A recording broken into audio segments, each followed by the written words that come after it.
c'est construire, c'est se soigner, c'est vivre, travailler. Après une parade riche en couleurs au boulevard du 20 mai, à l'occasion de la 140e édition de la Fête internationale du travail, le réseau des parlementaires pour la promotion de la santé et la valorisation de la médecine traditionnelle dévoile son nouvel uniforme. Fini le temps de la marginalisation, place à la reconnaissance officielle avec la présentation de ce nouveau pagne, véritable étendard de leur combat. Notre plus grand souci, c'est toujours de faire que davantage la médecine que nous pratiquons soit une médecine de lumière, qu'elle ne soit pas une médecine de l'homme. Il est vrai, la loi a déjà permis que ce soit une médecine de lumière. Donc, ce qui nous intéresse aujourd'hui, c'est de montrer aux yeux du monde qu'on a même déjà créé un PAN qui pourrait être un PAN national pour les praticiens à travers tout le territoire national. Et je pense qu'avec cela, notre médecine va aller de l'avant. Arboré avec fierté par les praticiens, membres du réseau, ce pagne est plus qu'un simple uniforme. C'est le symbole de l'intégration de la pharmacopée locale dans le système de santé formel. Chaque couleur, chaque motif, rappelant la richesse de la biodiversité camerounaise et la nécessité de valoriser nos savoirs ancestraux. Un pagne national qui sera identitaire du domaine de la médecine traditionnelle au Cameroun et aussi un logo unique qui pourra servir d'identité de la médecine traditionnelle au Cameroun. Alors pourquoi est-ce qu'on va le faire?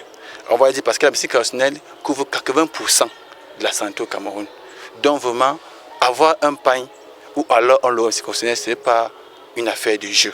C'est extrêmement stratégique. Il permettra de regrouper tous les médecins traditionnels agréés par le ministère de la Santé. Maintenant, à partir de ce pagne, ils pourront être identifiés, reconnus à partir de ce pagne. Créer un pagne parce que à travers les consignes que le président de la République avait laissé comprendre depuis la venue de la Covid-19, il avait demandé un protocole endogène et le président nous a mis avec le Parlement à travers le REPROSA qu'on a créé là-bas pour que cette médecine soit encadrée par les députés afin que ça atteigne une structuration. Et l'État a encore amené cette médecine à se retrouver comme patrimoine national au ministère des Arts et Culture, là où nous sommes. Bon, maintenant, comme ici au ministère, on parle beaucoup plus de structuration, comment on va s'organiser. Bon, il faut bien que tous ceux qui viennent avec nous ici, qu'ils soient des gens vraiment reconnus par l'État, qu'ils soient des gens respectés et que s'il y a n'importe quelle cérémonie et que nous devions participer, qu'on soit en uniforme pour ne pas se perdre dans la foule. Au-delà du tissu, ce pagne apparaît également comme un plaidoyer visant à faire de la médecine traditionnelle un levier de développement économique et sanitaire. Un secteur qui peut créer des emplois, créer des opportunités.